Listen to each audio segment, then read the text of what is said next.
बिहार की 75 लाख महिलाओं को मिले 10-10 हजार। पीएम मोदी ने मुख्यमंत्री महिला रोजगार योजना की शुरुआत।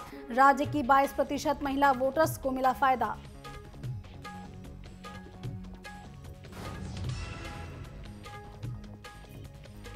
रायपुर में नक्सली दंपत्ति की गिरफ्तारी पर सियासत। कांग्रेस ने सरकार पर उठाए सवाल। बीजेपी बोली कांग्रेस जारी करे नक्सलियों की सूची।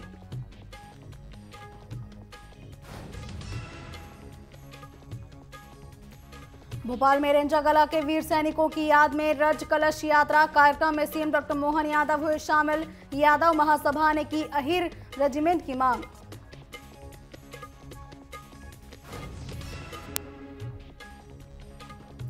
कवर्धा में आदिवासी युवती से सामूहिक दुष्कर्म मामले में एक्शन। आरोपियों पर 10,000 का इनाम घोषित। कांग्रेस ने 7 सदस्यीय जांच और समिति का किया गठन।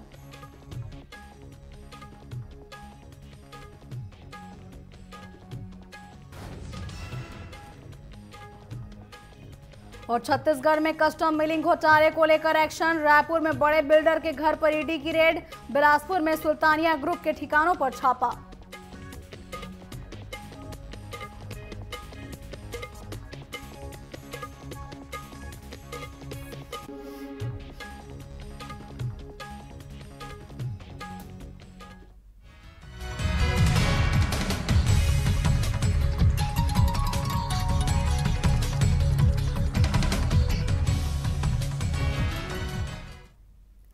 नमस्कार, बहुत स्वागत है आपका न्यूज अपडेट में। मैं हूं आपके साथ कमलेश्वरी। बुलेटिन की शुरुआत करेंगे खबरों के साथ और पहली खबर बहराइच से है। और बहराइच में पुलिस और चोरों के बीच मुठभेड़ हुई है। आपको बता दें कि खैरीघाट थाना प्रभारी को मुखबिर की सूचना मिली थी, जिसके बाद चोर मूर्तिहाट थाना क्षेत्र में घुसे। थाना प्रभारी राम नरेश ने टीम के साथ घेराबंदी की और मुठभेड़ में चारों ने पुलिस पर फायरिंग कर दी। इस दौरान पुलिस की जवाबी फायरिंग में एक चोर के दाहिने पैर में गोली लगी।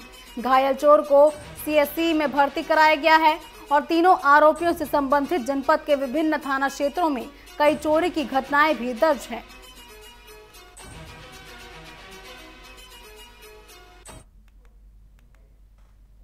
उर्रा नौवनवा मार्ग के पास हरी की बगिया के पास में चेकिंग लगाई।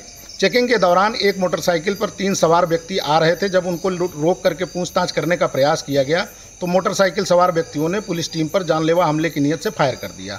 उक्त फायरिंग के विरुद्ध जवाबी कार्रवाई में आत्मरक्षा पुलिस द्वारा की गई फायरिंग में एक बदमाश को दाहिने पैर में गोली लगी है और दूसरे जो उसके 2 साथी थे वो भागने लगे तो पुलिस टीम ने घेर करके उनको भी पकड़ लिया। जब इनसे पूछताछ की गई तो घायल अपराधी का नाम छैलू उर्फ छैल बिहारी, जो ईसानगर थाना के जनपद लखीमपुर का रहने वाला है, उसका नाम पता चला और उसके 2 अन्य साथी अरुण और तुलसीराम जो थाना खैरीघाट के हैं उनके बारे में जानकारी हुई। ये तीनों अभियुक्तों के पास से जामा तलाशी में 17,500 रुपये लगभग नगद, कुछ चोरी के आभूषण जो पीली एवं सफ़ेद धात के थे वो मिले हैं, एक अपाचे मोटरसाइकिल, 3 मोबाइल मिला है, 2 तमंचे मिले हैं जिसमें एक 315 बोर का और एक 12 बोर का, 2 अदद जिंदा कारतूस और एक खोखा कारतूस बरामद हुए हैं। अभी जो जानकारी मिली है इन लोगों के द्वारा उसमें ये पता चला है कि मोतीपुर थाना क्षेत्र के आसपास इन्होंने कई चोरियां की हैं। आगे भी हम इनसे पूछताछ कर रहे हैं, बाकी की कार्रवाई उसके अनुसार की जाएगी। वहीं उत्तर प्रदेश के हापुड़ से एक हैरान कर देने वाली घटना सामने आई है, जहां नशे के आदी सचिन के पेट से नशा मुक्ति केंद्र में भर्ती होने के दौरान 29 स्टील के चम्मच, 19 टूथब्रश और 2 नुकीले पेंसिल समेत कुल 50 वस्तुएं निकाली गई हैं। पेट दर्द के बाद किए गए सिटी स्कैन में यह पता चला कि 5 घंटे चली ऑपरेशन के बाद डॉक्टरों ने बताया है कि मानसिक रोग में इंसान बिना खाना खाए योग्य वस्तुएं भी निकल सकता है।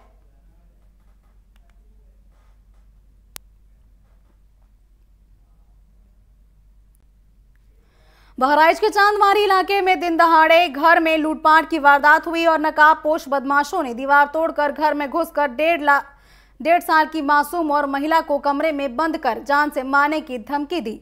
बदमाशों ने लाखों की नकदी, जेवरात और अन्य कीमती सामान लूटकर 30 फुट ऊंची छत से साड़ी के सहारे कूदकर फरार हो गए। पुलिस और फोरेंसिक टीम ने मौके पर जांच शुरू कर दी है।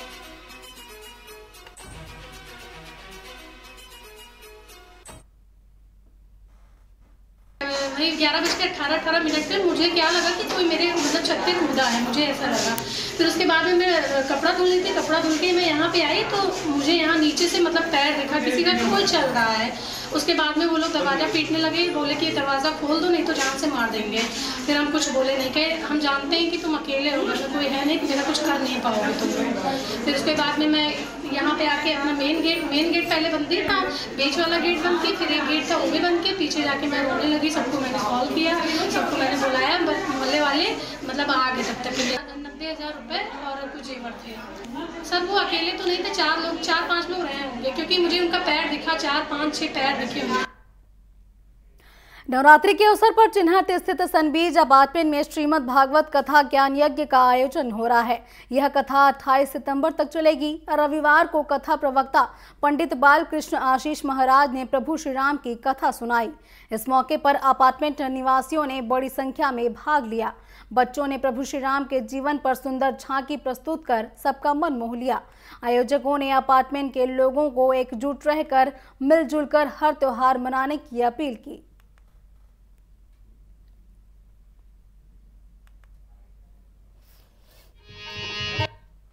श्रीमद् भागवत रूपी महासागर 7 दिन तक नित्य निरंतर बीबीडी प्रांगण में अनवरत रूप से बह रही है। श्रीमद् भागवत रूपी ज्ञान सागर इस विश्व की सबसे महानतम और पुण्य कथा है, जिसके माध्यम से प्राणी मात्र में एक संकल्प कृष्ण के प्रति आकर्षण और सनातन धर्म को प्रचार करने हेतु ये सबसे दिव्य कथा है। यह कथा लोगों को जोड़ती है, हर मनुष्य को एक दूसरे से प्रेम सिखाती है। यह कथा बीबीडी प्रांगण में आप सभी आयोजक समिति के द्वारा चल रही है।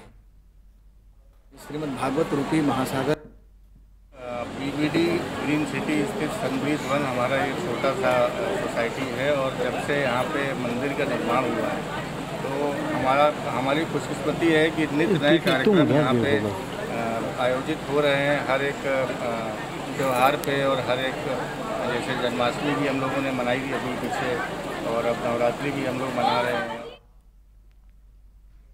इटावा नगर पालिका के वरिष्ठ लिपिक राजीव कुमार यादव ने आत्महत्या कर अपनी जान दे दी। घटना की जानकारी मिलते ही पुलिस मौके पर पहुंची और सुसाइड नोट बरामद किया, जिसमें राजीव ने नगर पालिका अध्यक्ष ज्योति गुप्ता, उसके पति कुलदीप गुप्ता समेत कई लोगों पर उत्पीड़न का गंभीर आरोप लगाते हुए मुख्यमंत्री से न्याय की गुहार लगाई।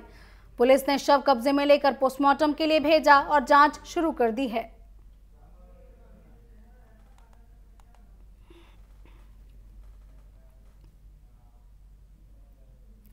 वहीं बहराइच के घसियापुरा मोहल्ले में 26 सितंबर की रात 2:30 बजे चोरी का अल्टीमेटम चस्पा नोटिस मिलने से मोहल्ले वासियों में हड़कंप मच गया। 2 स्थानों पर चस्पा किए गए नोटिस ने पूरे इलाके में चर्चा का विषय बना हुआ है। मोहल्ले वासियों ने तुरंत ही पुलिस को इसकी सूचना दी। साथ ही सतर्क बहराइच कोतवाली देहात की टीम ने मौके पर पहुंचकर मामले की जांच भी शुरू कर दी है। हम मेडिकल ऑफिसर हैं। नोटिस में लिखा हुआ है आज रात 26/9/2025 को 2:30 के बाद में चोरी हो गई। हम तो ड्यूटी पे थे तो मैडम ने हमें फोन किया, व्हाट्सएप किया कि ये घर पे अपने लगे हुई है चोरी का। 2 स्थानों पे आज सूचना मिली है कि नोटिस लगी हुई है कि आज रात को 2 बजे चोरी होगी, और इससे बहुत परेशान है पूरे मोहल्ले वासी। प्रशासन भी गश्त करता है, लेकिन अब चोर ये रुकने के नाम नहीं ले रही है। चोरों है बहुत व्याप्त है पूरे मोहल्ले में। बात करते लखनऊ की, और लखनऊ के सिंगर नेहा सिंह राठौर को हजरतगंज कोतवाली में पेश होना था। पहलगाम हमले पर उनके सोशल मीडिया पोस्ट के आधार पर अभय प्रताप सिंह निर्भर ने एफआईआर दर्ज कराई थी। हाईकोर्ट ने उनकी याचिका खारिज कर 26 सितंबर को जांच अधिकारी के सामने बयान दर्ज कराने का आदेश दिया। नेहा ने कान के ऑपरेशन के कारण पेशी में असमर्थता जताई और 15 दिन का समय मांगा। मामला सुप्रीम कोर्ट में स्पेशल में एसपीएल में लंबित है।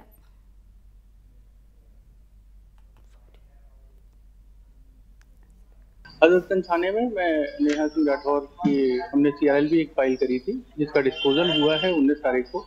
उसके परसुएंट में उनको आदेश दिया गया था कि 26 तारीख को वो समक्ष एसएचओ हजरतगंज उपस्थित रहेंगे।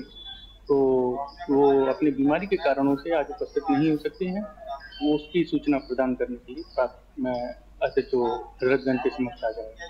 वो एक उनके खिलाफ एक प्राथमिकी दर्ज हुई थी अप्रैल में, तो उसमें उनके खिलाफ एलिगेशन लगाए गए थे, जिसके आधार पे हमने CRLP मूव करी थी। तो बाकी बयान उनकी तरफ से ही आने दीजिए और बेहतर रहेगा कि वही जगह पे। उत्तर प्रदेश में शादी नवरात्रि के दौरान मिशन शक्ति 5.0 का शुरुआत हुआ है। बता दें कि मुख्यमंत्री योगी आदित्यनाथ ने 1647 थानों में मिशन शक्ति केंद्रों का उद्घाटन किया और सुरक्षा, सम्मान व स्वावलंबन पर केंद्रित सामग्री जारी की। राज्य भर के पिंक बूथ और महिला पुलिस इसमें तैनात की गई। अभियान के पहले ही 37 अपराधियों को गिरफ्तारी और 100 से अधिक लोगों को चेतावनी दी गई। यह महिलाओं और बालिकाओं के खिलाफ अपराध रोकने के लिए सख्त कदम है।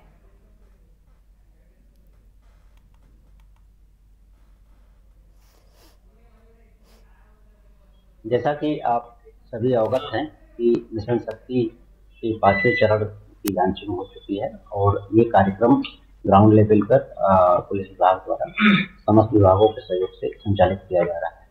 इसके तहत जोन के सभी 12 थानों में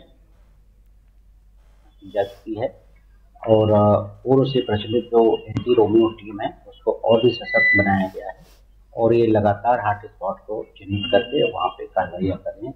इसके तहत लगभग 250 से ऊपर लोगों को चेतावनी दी जा चुकी है और उनमें लगभग 37 लोगों को जेल भी भेजा जा चुका है। इसमें लगातार दुर्गा पूजा पंडालों, मॉल और स्कूल्स उनके आसपास भी ये लगातार निगरानी की जा रही है। गाँव में और मोहल्लों में महिला बीट आरक्षी भ्रमण कर रही हैं और उनका एक रोस्टर भी जारी किया गया है ताकि वो उसे उसकी सूचना रहे और वो गुणवत्तापूर्ण तरीके से सभी के बीच मिशन शक्ति के उद्देश्यों को भली भांति रख सके। इस प्रकार ये अभियान लगातार जारी है। इसमें और भी प्रभावशाली तरीके से कार्यक्रम को आगे बढ़ाया जाए। जैसा कि आप सभी अवगत हैं कि मिशन। इसके साथ न्यूज़ अपडेट में फिलहाल बस इतना ही। आप बने रहिए TV24 के साथ। नमस्कार।